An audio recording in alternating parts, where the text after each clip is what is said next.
Hi Leo, welcome to Higher Source Tarot for your weekly tarot check. This is for the week of January 17th through January 24th of 2021 for all Leo, Sun, Moon, Rising, and Venus. If you are new to the channel, I post new readings every Friday and then usually again on Monday or Tuesday. So if a reading doesn't resonate, you can always check back in a couple of days and watch a new reading. You could check a different part of your chart, or you could even watch an older reading if the title speaks to you on some level. Readings are timeless. And if you haven't subscribed yet, I'd love to invite you to join us and become a subscriber. That will also help you to know if any announcements are made on the channel. All right, so let's begin and get the messages for Leo. What does Leo need to know, please? What advice do you have for Leo, Sun, Moon, Rising, and Venus? So we'll do our tarot reading here, then we'll do the Angel Answers Oracle cards too. So you begin here with the Page of Pentacles, the Death card, the Lovers, and the King of Wands, the Eight of Pentacles, the Five of Cups, the Four of Swords, and the Hermit. Well, I feel like you're making some kind of decision here. You've definitely got a decision, and there's something about it that has you a little bit torn on what to do, all right? And but the guidance is here. You know, you've got three major arcana with the Death card, the Lovers, and the Hermit. And, you know, when we start to look at these are powerful energies. And we don't need to be, you know, we don't need to be afraid of them. They're transformative energies, but they're also leading with that deep spiritual power that's in all of us. So you can't really make a bad move here, but I do know that when we start to see the Death card and the Five of Cups, sometimes people think, oh no, something sad is going to happen.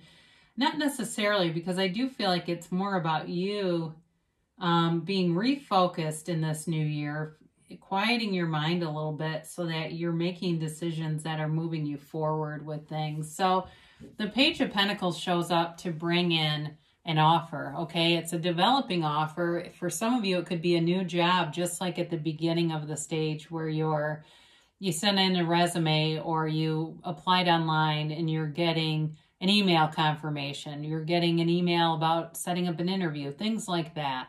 So it's moving forward for you. And there's, like I said, there's transformation here, but also a transition.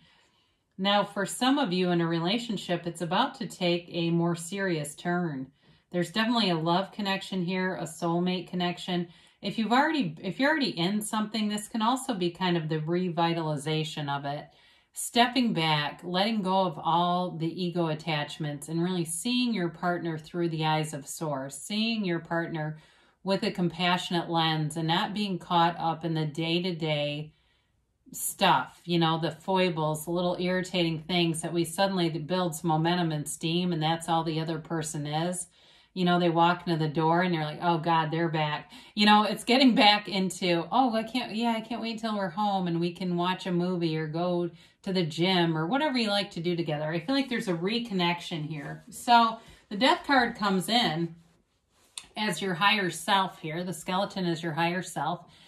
And it's telling you to let go of something. You must die to be reborn. It's time for a rebirth, Leo, but you have to let go of something that is keeping you from expanding.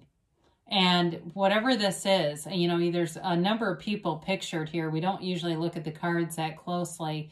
It's the death of a king, all right? And so for some of you, it may be in a more tangible way, letting go of a friendship that just isn't good for you, or letting go of a group of people where you're saying, you know what, they're just not moving forward. They are not in a place where they're finding much success. And every time I walk away, I don't feel good after I've been with this group of people. In the backdrop of this card, there's a sunrise. And so they're telling you it's a new day for you. It's a new dawn, a new beginning, and a rebirth. So the universe abhors a vacuum, will not leave you with a hole. So whatever you let go of, more will be given. So allowing that to happen, and in a relationship here with the Lovers, It's a match. It's guided by Archangel Raphael, who appears in the card. You also have the sun in the card, and much like in death, whenever the sun is in a card, it's always a signal of a new beginning, of a, in this case, a stronger union for some of you, that revitalized relationship. For others of you, though, it's a deep connection. It's a relationship that really changes the landscape of your life.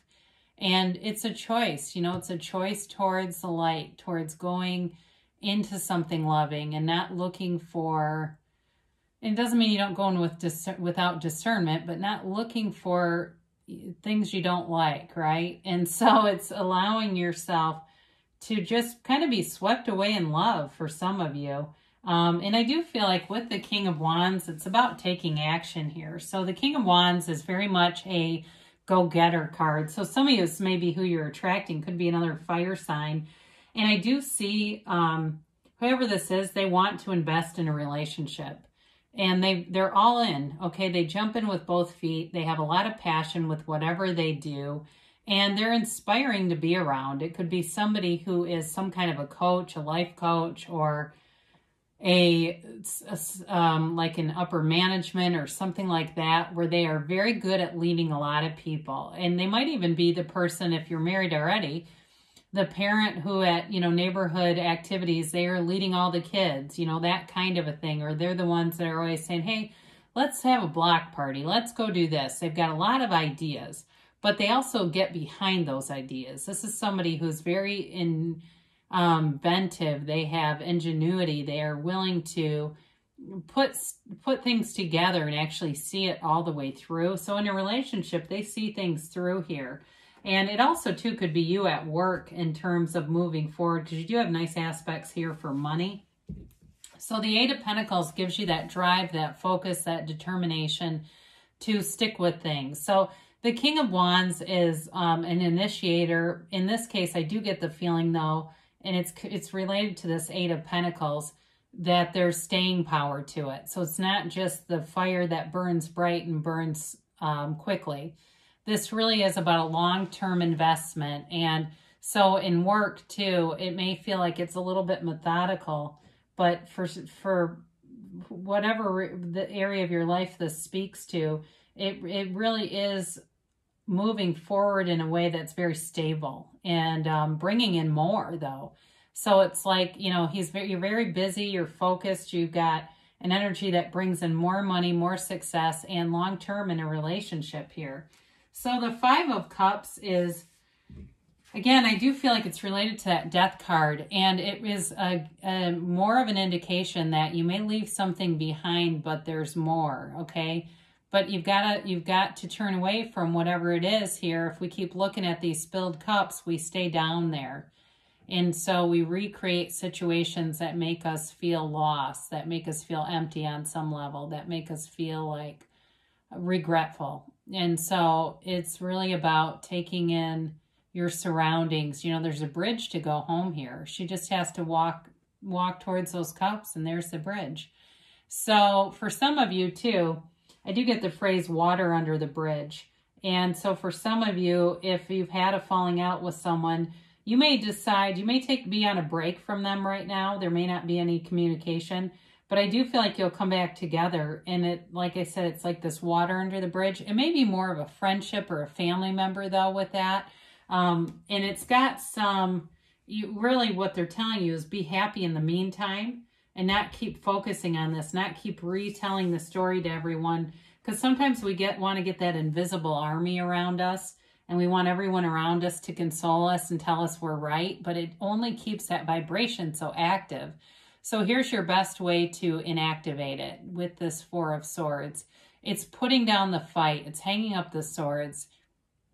It's all about you going within, getting stable, getting your mind right and clear so that you can have those intuitive hits, intuitive energy connections to lead toward inspired actions.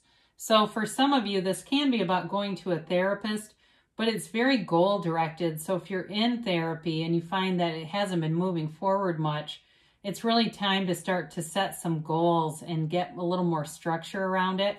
But again, it is a break, and you've got it here a couple of times. So for those of you that have had this almost reckless momentum going, although that may be a little strong, but had a momentum that created a rift. That's a little better way to say that.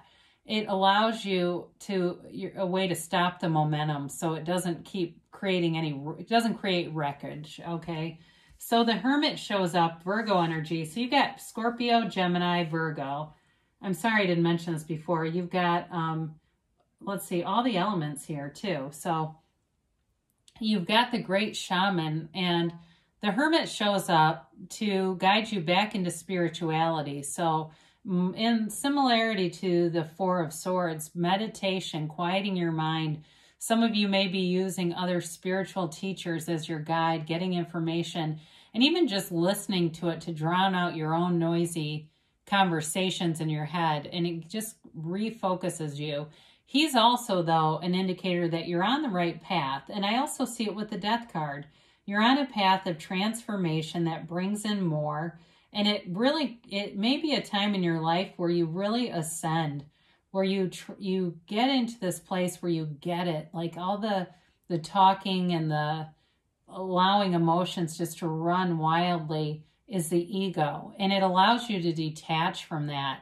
He is truly a shaman. And so in terms of, having that Zen energy around you, it's also giving you that and giving you kind of an unconditional experience. So that way, the things that you want, there's definitely love here and there's attainment here, but that it's not as subjected to the ego, where we tend to manifest things that aren't sustainable. So we manifest from the solar plexus level, and then it goes away. But with this kind of energy, it's much more long-term. So let's see about a timeline here for Leo.